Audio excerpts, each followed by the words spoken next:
नमस्कार, daily line के news file bulletin में आपका स्वागत है और मैं हूं आपके साथ शांभवी प्रभाकर। इस बुलेटिन में हम आपको बताएंगे कि कौन बना मध्य प्रदेश का नया मुख्यमंत्री। साथ बताएंगे सुप्रीम कोर्ट ने धारा 370 पर हुई सुनवाई में क्या फैसला दिया। इसी के साथ बताएंगे कि एएसआई ने आज क्यों नहीं दाखिल की ज्ञानवापी परिसर की सर्वे रिपोर्ट। लेकिन उससे पहले एक नजर डालते हैं आज की हेडलाइंस पर। मोहन यादव होंगे एमपी के नए सीएम। भोपाल में हुई बीजेपी की विधायक दल की बैठक में लिया गया फैसला। सुप्रीम कोर्ट ने जम्मू कश्मीर से धारा 370 हटाने के फैसले को रखा बरकरार। राज्य में सितंबर 2024 तक चुनाव कराने के दिए आदेश। सुप्रीम कोर्ट पहुंची पूर्व टीएमसी सांसद महुआ मोइत्रा।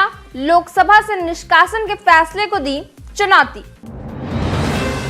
जस्टिस संजय किशन कौल ने कहा जम्मू कश्मीर में मानवाधिकार हनन की जांच हो। बोले राज्य में सेना की एंट्री की लोगों ने चुकाई भारी कीमत। एएसआई ने आज फिर नहीं दाखिल की सर्वे रिपोर्ट। जिला जज ने 18 दिसंबर को रिपोर्ट सबमिट करने को कहा। अब बात करते हैं आज की पहली खबर की। आखिरकार मध्य प्रदेश का अगला मुख्यमंत्री कौन होगा, इस बात का फैसला हो ही गया।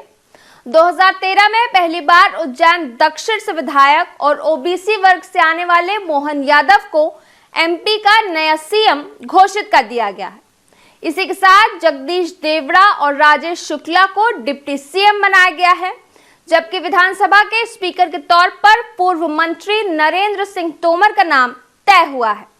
बता दें कि आज सोमवार 11 दिसंबर को मध्य प्रदेश की राजधानी भोपाल में स्थित बीजेपी के प्रदेश कार्यालय में पार्टी के विधायक दल की बैठक हुई, जिसमें ये फैसला लिया गया। बैठक में पर्यवेक्षक मनोहर लाल खट्टर, डॉक्टर के लक्ष्मण और आशा लकड़ा शामिल हुए। अब बात करते हैं आज की दूसरी बड़ी खबर की।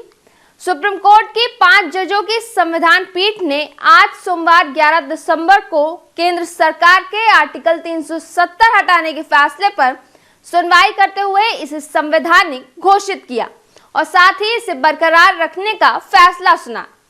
बता दें कि केंद्र ने 5 अगस्त 2019 को जम्मू कश्मीर से 370 हटा दिया था और साथ ही राज्य को 2 हिस्सों जम्मू कश्मीर और लद्दाख में बांटकर इन्हें केंद्र शासित प्रदेश का दर्जा दिया था।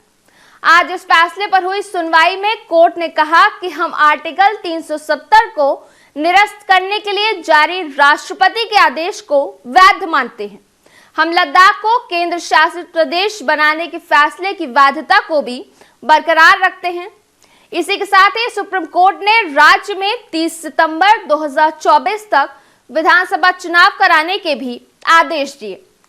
वहीं प्रधानमंत्री नरेंद्र मोदी ने सुप्रीम कोर्ट के 370 बरकरार रखने के फैसले को ऐतिहासिक बताते हुए कहा कि ये सिर्फ कानूनी फैसला नहीं है बल्कि आशा की किरण है। वहीं जम्मू कश्मीर की पूर्व सीएम महबूबा मुफ्ती ने कहा कि सुप्रीम कोर्ट का फैसला हमारी हार नहीं है बल्कि भारत के विचारों की हार है। अब बात करते हैं आज की अगली बड़ी खबर की। आज 11 दिसंबर को टीएमसी की पूर्व सांसद महुआ मोइत्रा ने लोकसभा से निष्कासित होने पर सुप्रीम कोर्ट का दरवाजा खटखटाया। बता दें कि महुआ मोइत्रा पर पैसे लेकर लोकसभा में सवाल पूछने का आरोप लगा था, जिसको लेकर बीजेपी सांसद निशिकांत दुबे ने इसकी शिकायत लोकसभा स्पीकर ओम बिरला से की थी। मामले की जांच के लिए एथिक्स कमेटी बनाई गई, जिसकी जांच में महुआ मोइत्रा को दोषी पाया गया। इसके बाद महुआ को लोकसभा से निष्कासित करने का प्रस्ताव पेश हुआ, जिसमें लोकसभा में भारी हंगामे के बाद वोटिंग हुई और प्रस्ताव पास हो गया। दरअसल महुआ पर आरोप लगा था कि उन्होंने उद्योगपति दर्शन हीरानंदानी से महंगे उपहार के एवज में उनकी तरफ से संसद में सवाल पूछे थे। इतना ही नहीं, उन पर यह भी आरोप है कि उन्होंने अपने संसदीय लॉगिन आईडी और पासवर्ड को भी हीरानंदानी को बता रखा था ताकि वो सीधे तौर पर सवाल पूछ सके। बात करेंगे अगली बड़ी खबर की। जम्मू कश्मीर से आर्टिकल 370 हटाने के केंद्र सरकार के फैसले को बरकरार रखे जाने की घोषणा के बाद 5 जजों की बेंच में शामिल जस्टिस संजय किशन कौल ने अपने फैसले में जम्मू कश्मीर में मानव अधिकार के उल्लंघनों की जांच की सिफारिश की। उन्होंने कहा कि मैं एक कमेटी की सिफारिश करता हूं जो 1980 के बाद से जम्मू कश्मीर में हुए मानव अधिकार उल्लंघनों की जांच करे और इसकी रिपोर्ट पेश करे। जस्टिस कौल ने कहा कि 1980 में कश्मीरी पंडितों को जम्मू कश्मीर छोड़ना पड़ा था। इससे भारत की एकता और संप्रभुता खतरे में पड़ गई थी और स्थिति काबू करने के लिए सेना को बुलाना पड़ा था।